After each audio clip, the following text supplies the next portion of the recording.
نبات ميديا نبات ميديا نبات ميديا نبات ميديا نبات ميديا سلامة تخاطرتي نبات ميديا كما يكنيهم كما يعلهم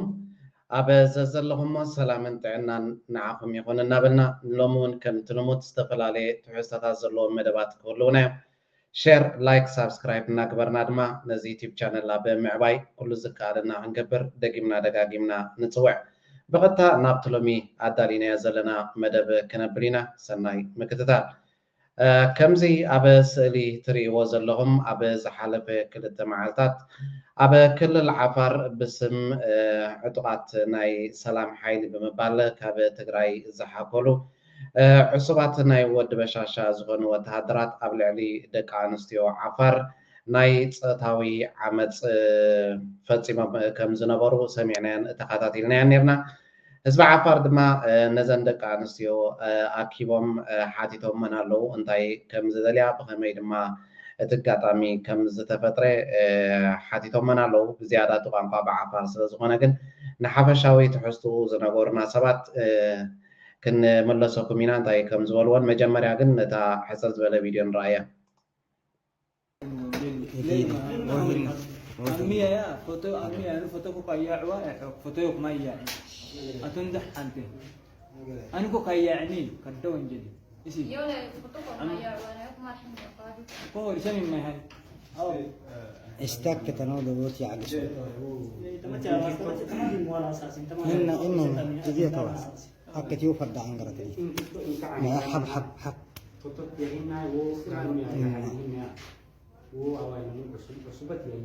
إذا يون بحاجة عنقر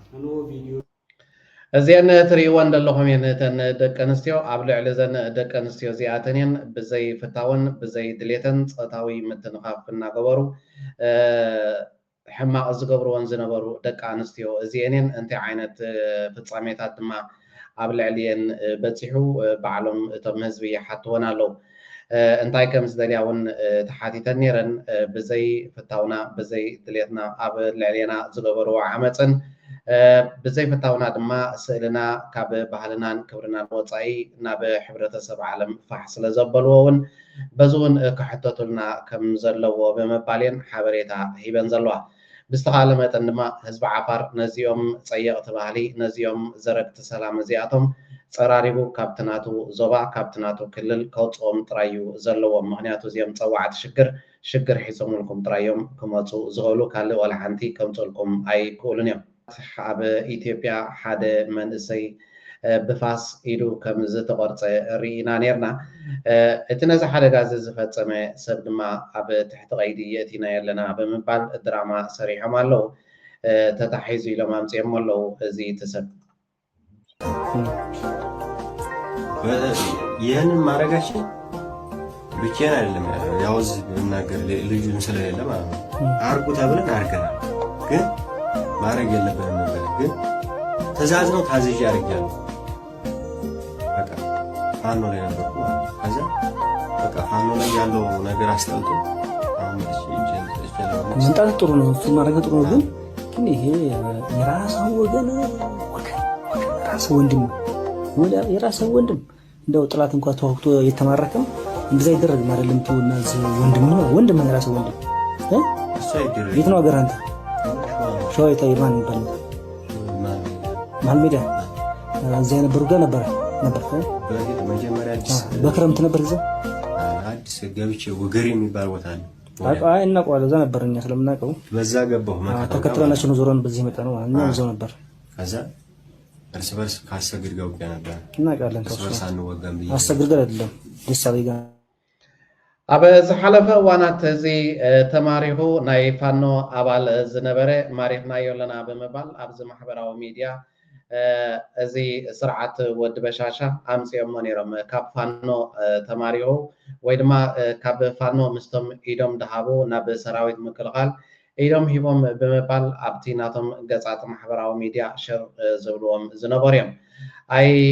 ሶሙን ኣይ ሳልስ ድማ ናብ ከምዚ ዓይነት ፍፃሜታት ብምእታው ብጭካነ የዳው ሰብ ክቆርፁ ተላይኾም ገይሮሞ ድማ ከም ዝርአ ዘለና ማ ተኣዚዘ ወይ ድማ ተላኢኸየ ብምባል ስም ፋኖ ከጸልም ይገብርዎ ኣለዉ ማለት እዩ ንፋኖ ኣጸልሞም ፋኖዮም ከምዚ ገይሮም ብምባል ነቲ ንናጽነቱን ሓርነቱን ካብዚ ጨኳነ ስርዓት ዝቃለስ ዘሎ ፋኖ ንዕኡ ንምጽላም ድማ ገና እዚ ተዋስኦታት ወይ ድማ እዚ ድራማ ኣብ ምስራሕ እዮም ዝርከቡ ዘለዉ ፋኖ ንዕኡ ዝምልከት ግብረ መልሲ ንህዝቢ ሓበሬታ ይህቡ ኣለዉ ገለ ካብኡ ከዓ ሓቢርና ክንርኢ ኢና ያደረጉት በደቡብ ወሎ ውስጥ ተደርጎ አንድ አማራ የሆነ እጁን ድንጋይ ላይ እንደዚህ አድርጎ በመጥረቢያ ነው የቆረጠው እንደዛ አድርጎ ቪዲዮ ለቀውታል እና አንድ ሁለት አይነት እይታ ስላለው ማለት የመጀመሪያው ባንዳ እውነት ነው ትክክል ነው አይደለም በዛልክ መሆን ያለበት እርምጃ መወሰድ ስላለበት ግን ይሄ አማራዊ እስቴታችን ባህላችን አይደለም የኛ የአማራ እንትን አይደለም ባንዳ መቀጣት አለበት አው መቀጣት መቻል አለበት እናምናለን ወንድሙን ሀገሩን ከናንተ ውስጥ እውነት ወንድም የሞተበት የለም እህት የሞተበት የለም አባት የሞተበት የለም አጎት አክስት እንደው ራቅ ቢል በዛልክ ያጣችሁት ቤተሰብ የለም በዚህ ትግል ስለዚህ እነዛን ወንድሞቻችን ናችሁ የሚማሩትም የኛው ልጆች ስለሆኑ የሚያስፈልገውን ከለላ ጥበቃ እናደርጋለን ነገር ግን የትምህርት ስርዓቱ እየተካሄደ ባለበት ሰዓት ጠላት በዛ አካባቢ ካለ እኛ ከመቅጠም ከመታቆስ ወደ ኋላ እንድለም ይሄን እንድታውቁት ሪስኩን ራሳችሁ ነው የምትወስዱ ለእናንተ ማለት ነው በእኛ በኩል ግን ምንም አይደርስባችሁ ዝርፊያ እንግልት ድብደባ እንደዚህ ለምን አስተማራችሁ እንደዚህ ለምን ሆናችሁ ለምን ታስተምራላችሁ ለምን እንድታደርጋላችሁ ብለን አንወቅሳችሁም ከምዚ ሕጂ ክዛረቦ ዝፀንሐ ድማ ባንዳ ኩሉ ግዜ ክቕፅዕ ኣለዎ ግን ብኸመይ ዓይነት መቕፃዕቲ ኢኻ ትቆፅዖ ኸ ፍሉጥ ነገር እዩ ፀላኢ ክድምሰካ ተመፂ ግን ትድምስሶ እቲ በቲ ንሱ ዝመፀካ መንፅር ኢኻ ግብረ መልሲ ትህቦ ግን ንሓደ ሲቪል ወይ ድማ ንሓደ ሰብ ከምዚ ጌርካ ብጭካነ ምቕታል ግን ናህና ባህሊ ወይ ድማ ናይ ኣምሓራ ክብሪ ኣይኮነን ብምባል ንህዝቦም ብከምዚ ንሪኦ ዘለና መልክዕ ሓበሬታ ይህቡ ኣለዉ ድራማ ናይ ስርዓት ወዲ በሻሻ ብከምዚ ዓይነት ፈሺሉ ኣሎ ማለት እዩ ስለ መድሃኒ ዓለም ለማዓንቲ መድሃኒ ዓለም እዩ መድሃኒ ዓለም መድሃኒ ዓለም ስም አዶልያስ ሹ سبسكرايب تقدر كلي $1000 كبكيني بمداني علم سم سبسكرايب كيقولكم كيتحرفوا لي أحواتي بجاهم بتنسى خاطركم معكم سبسكرايب قبر لي هاو دمو شير كومبليت ريبوست قبر ليكم كبازح نخلو لها كل سب بازح لي 50 بازح خلني $1000 كبكيني بجاهم أحواتي سلام مداني علم بفترهم بزت فتركم الله مسلم لكم بالله كيستعينكم بمداني علم سم لما حكم الهان عالمي بمداني علم سم يجزاكم بمداني علم سم يجزاكم عم زقرمي إذا تريوا لهم سب قلع حيزاد الله قالن السيتي حدا أدوليس زتبعله أدوليس شو زتبعله بعال يوتيوب 50,000 أنت دا أبصحكني $3,000 كهبكي سلازي قسقس الليل وامالتي إذا سبزي أسي كمزيل كاخت الزاربا كمان يحفركاي إذا سبزي أخذ نخد كسكسلكا $3,000 كبكي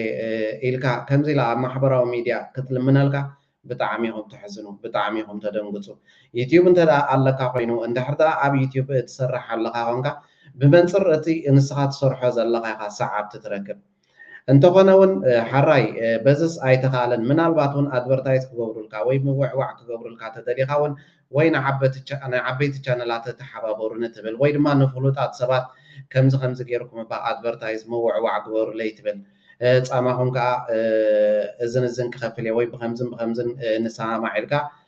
ምስ ዓበይቲ ሰብ ቻነላት ይኹኑ ዋላ ወልቀስ ፍሉጣት ሰባት ምስ እዚኦም ውዕል ክትገብር ዩቲዩብ ቻነልካ ኣድቨርታይዝ ክገብሩልካ ክትሰማማዕ ንቡርን ባህርያውን እዩ እንተ ከምዚ እንዳመሰላ ድኻታት ደቂ ኣንስትዮ ነዛ ዕለታዊ እንጌርአን ክረኽባ ዘይክእላ ደቂ ኣንስትዮ ኣብ ማሕበራዊ ሚድያ መፅአን ንዩቲዩብ ቻነልካ ክልምናልካ ስለ ማርያም ምእንቲ እዚ ቆልዓ እናበላ ክትልምናልካ ከመይ ገይሩ እቲ ነብስኹም ዝገብረልኩም ኣነ ብጣዕሚ ዝገረመኒ ነገር እንተ ነይሩ ግን እዚ በዓል ዩቲዩብ ቻነል ሓደ ዘይተፀበኽዎ ሰብ ኮይኑ ብመፅንሑ እዩ ንሱ ከዓ መኒው ትብሉ እንድሕር ኣለኹም እቲ ኣዱሊስ ሾው ዝበሃል ዘሎ ዩቲዩብ ቻነል እዚ ቪድዮ እዚ ድማ ክበፅሖ እውን ስለ ዘለዎ ክእረመሉ እውን ስለ ዘለዎ ናባኹም ክነብሎ ኢና እታ ኣዱሊስ ሾው ትበሃል ቻነል እዚኣ 6,000 ወርሓውን ናይ ክራይ ገዛ ክኸፍሉላ ማሕበረሰብ ዋና ዩቲዩብ ቻነል እዚ ንሪኦ ዘለና ሰብ እዩ ኣብ ማሕበራዊ ሚድያ ኣብ ፌስቡክ ኣብ ዩቲዩብ ኣዝዮም ብሉፃት ዝኾኑ መደባት ክቐርብ ዝሪኦ ብፍላይ ድማ ኣብ ዝቐረባ እዋናት ክከታተሎ ጀሚረ ፅቡቕ መደብ እዩ ዘቕርብ ንፉዕ እዩ እቲ ዩቲዩብ ቻነሉ ጌና ብሕጂ ዝዓቢ ዘሎ እዩ 8,000 ከባቢ ሳብስክራይብ ዘለዎ ዩቲዩብ ቻነል እዩ ነዚ ቻነል እዚ ካብ 8,000 ናብ 50,000 ንኸተብፅሓሉ እሞ ድማ $2,000 ንኽህባ ተሰማሚዑ ፕሊስ በጃኻ እዚ ጌርካዮ ዘለኻ ሕማቕ ተግባር እዩ እዚ ጌርካዮ ዘለኻ ብጣዕሚ ደስ ዘይብል ንሕልናኻ እውን ቅሳነት ዘይህብ ስራሕ እዩ እንተኽኢልካ እዛ ጌጋ እዚኣ ተኣርመላ ነዛ ጓል ኣንስተይቲ እዚኣ ድማ ኣብ ክንዲ $2,000 ክህበኪ ምውዕዋዕ ግበርለይ ምባል እቲ $2,000 ተፀጊማ ስለ ዘላ ንዓኺ ከም ሓገዝ ሂበክ ኣለኹ ኢልካ ይቕሬታ ኢልካ ኣሪምካ ነዚ ቪድዮ እዚ ድማ ናብ ህዝቢ ወፂኻ ይቕሬታ ሓቲትካ ነታ ጓል ኣንስተይቲ ድማ ክትሕግዛ እዘን ኣውፂኻየን ዘለኻ ወይ ድማ እዘን ኢልካየን ዘለኻ ድማ ክንዲ ይቕሬታ ነዛ ጓል ኣንስተይቲ እዚኣ ክትህባ ከም ሓገዝ ክተወፍየላ በዛ ኣጋጣሚ እዚ ንምሕፀነካ እቲ 8,000 ሳብስክራይብ እንድሕር ኣለካ እውን ብዙሕ ቪድዮታት ትሰርሕ ኣለኻ ባዕሉ ብመንፅር እቲ ትሰርሖ ዘለኻ ድማ ህዝቢ ክስዕበካ እዩ ከምዚ ጌርኩም በጃኹም ኣብ ዝተፈላለዩ ፅጉማት እናደለኹም ሳብስክራይብ እንተደኣ ጌርኩም ኣነ ከዓ ከምዚ ዓስብኩም ክበኩም እየ እናበልኩም ኣበየሎ ፅጉማት ኣበየሎ ስኡናት ኣበየሎ ድኻታት እናበልኩም ሰብ ክደልዩ ኣይተውዓሉ ሓደራ ሓደራ ፕሊስ እዚ ቪድዮ እዚ ትፈልጥዎ ሰባት እንተደኣ ኣለኹም ባዕልና እውን ሊንክ ክንሰደሉ ኢና እንተኽኢልኩም እውን ነዚኣ ኣብ ፅሑል ኢኹም ክእረመላ ከም ዘለዎ ኣዝዩ ንፉዕ እዩ ፅቡቕ መደባት እዩ ዝሰርሕ በቲ ዘለዎ መደባት እውን ኣብ ዝለዓለ ደረጃ ክበፅሕ እውን ናህና ትምኒት እዩ ማለት እዩ እዛ ሕጂ ገይርዋ ዘሎ ተግባር ግን ግብሪ ኮነትን ተኣርመላ ክንብሎ ንፈቱ ኣብ ዝሓለፈ እዋናት ኣብ ኩናት ትግራይን ኢትዮጵያን ኣብ ዝነበረሉ ግዜ ብዙሓት ዩቲዩብ ቻነላት ኣጆኻ ወያነ ኣጆኹም ሕወሓት ንሕና ኣብ ጎንኹም ኣለና ንወዲ በሻሻ ጥራይ ዘይኮነ እውን ንሻዕብያ እውን ከተወግድዎ ክትክእሉ ኣለኩም ንሕና ኣብ ጎንኹም ኣለና እናበሉ ኣብዚ ማሕበራዊ ሚድያ ዓንግርር ዝብሉ ዝነበሩ ዩቲዩብ ቻነላት ሕጂ ድሕሪ ክንደይ መፂኦም ወያነ መይታ ወያነ ትበሃል ኣብ ትግራይ የላን ስርዓተ ቀብራ ተፈፂሙ እዩ እብሉና ኣለዉ ድማ ሕጂ መፂኡ እስከ ንስማዕ እዮም እቲ ተሸንቀጡ እቲ ተለገቡ እቲ ተሓተሙ ኣብያቶ በዓል ስታሊን በዓል ደደቢት ሚድያ ሓሚሞም በዓል ብርሃነ ሓሚሞም በቃ ሕወሓት መይታ መትሓዚ የብላ ሕወሓት ሬሳ ምዃና ካብ መጀመሪኡ ተፀቢናያ ቁም ነገር ትገብር መሲልና ግን ኣብ መወዳእታ ዝተሰዕረት ዝመኸነት ውድብ ምዃና ንዛረብ ኣለና በቲ ተኸድካ ወዮ ኣብ ፖለቲካ ውድቕቲ ምክንያቱ ዕላማ ዘይብሉ ውድብ ፖለቲካዊ መሪሕነት ዘይብሉ ውድብ ኣብ ዝበፅሕ ኣብቲ እዋን ኩናት ኣብ ዝነበረሉ ግዜ ኣጆኹም ሕወሓት ኣጆኹም ወያነ እናበለ ዝፍክርን ዝጭድርን ዝነበረ እዩ ብፍላይ ድማ ሕወሓት ሓቂ መሲልዎ ንሕና ንሻዕብያ ክነጥፊ ኢና ንኣብይ ኣሕመድ ምስ ኣውረዳ ድማ ቀፃሊ ጉዕዘና ናብ ኣስመራ ይክኸውን ኣስመራ እንተደኣይቴ ኣይትግራዋይኔ ኣብ ዝበሃለሉ ዝነበረ ግዜ በዓል እዚ ዳንኬራ ዝሃርሙ ዝነበሩ እዮም እቲ ዝነበረ ትፅቢቶም ድማ ከምዚ ሕጂ ክንሰምዖ ፀናሕና ትፅቢትና ዝነበረ ካሊእ ዝብሎ ዘሎ ትፅቢቶም ዝነበረ ድማ ሻዕብያን ወያነን ወይ ድማ ወያነ ምስ ወዲ በሻሻ ብምዃን ኣንፃር ኤርትራ ኩናት ክኽፈት እሞ ንሶም ናብ ኣስመራ ክኣትዉ ኣስመራ ምስ ኣተዉ ድማ እቲ ስልጣን ክረክብዎም ብሞትን መስዋዕትን ስቃይን መከራን ናይ ህዝቢ ትግራይ ድማ ንሶም ንስርዓት ሻዕብያ ዝብልዎ ማለት እዩ ንዕኡ ንኸውድቑ እዮም ዓንገረር ዝብሉ ዝነበሩ እዚ ከዓ ነይሩ እቲ ትፅቢቶም ስለዚ እቲ ናቶም ሕልሚ እቲ ናቶም ትፅቢት እቲ ናቶም ሃንቀውታ ማይ ዓሚቑ ምስ ተረፈ ሕጂ መጠረሽታ መፅኡ ብሰዓት እዚ ወያነ ጠፊኣ ወያነ ስረ ስርዓት ቀብራ ተፈፂሙ እዩ ወያነ ትበሃል ውድብ ድማ ኣብ ታሪክ የላን ይብለና ኣሎ ወለሰዒድ ኣብ መሓላሊፍዎ ዝነበረ መልእኽቲ ሕጂ ሓቅነቱ እናተረጋገፀ ይመጽእ ኣሎ ብኸመይ እንተዳኢልና ድማ ነዛ ቪድዮ እዚኣ ካብ ልሳኖም ንስማዕ እያ ወዲ ቤተሰብ ወዲ ወረደስ ናይ ዕላማ ኣፈላላይ ድንይዎ ወይስ ናይ ቀንዕና ፀገም ወይ ናይ ዓቕሚ ፀገም ድንይዎ ዕላማ እዩ ፀገም ድንይዎ ካብቲ ዕላማ ወዲ ፀገም ድንይዎ ዓቕሚ ድዩ ኣብ ቀንዕና ንእሽተይ ነገረና ብኡስ ናብ ካልእ ተሃበሉ ምክንዛዝም ወዲ ወረደ ኩለን ይወስደን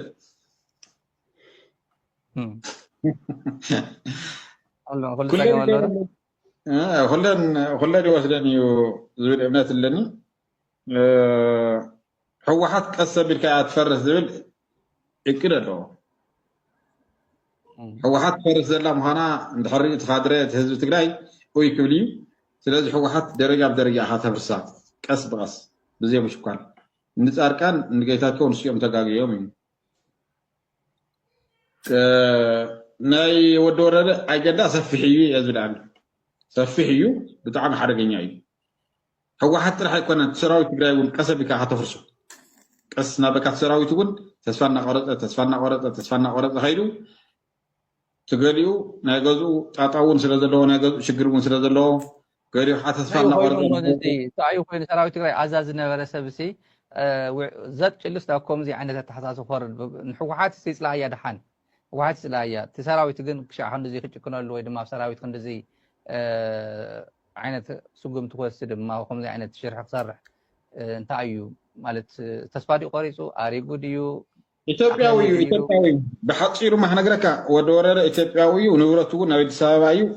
ኣዲስ ኣበባ ከዲዩ ዝደሊ እንታይ ሕቢ ሕቢታ የለ እዚ ዋላ ዝክፈል ዋጋ ታሃልዩ ንሕና ክንከፍል እምበር ሓቂና ንዛረብ ወዲ ወረደ ካብ ወዲ ሸብር ካብ ፃድቃን ክትፈልዮ ይትኽእል ሓቅን ምዝራብ ንብረት ከውይኒ ወይኒ ስለዚ ህዝቢ ትግራይ ሪፈረንደም ከድምፅ ብጣዕሚ ዝገርም እቲ ህዝቢ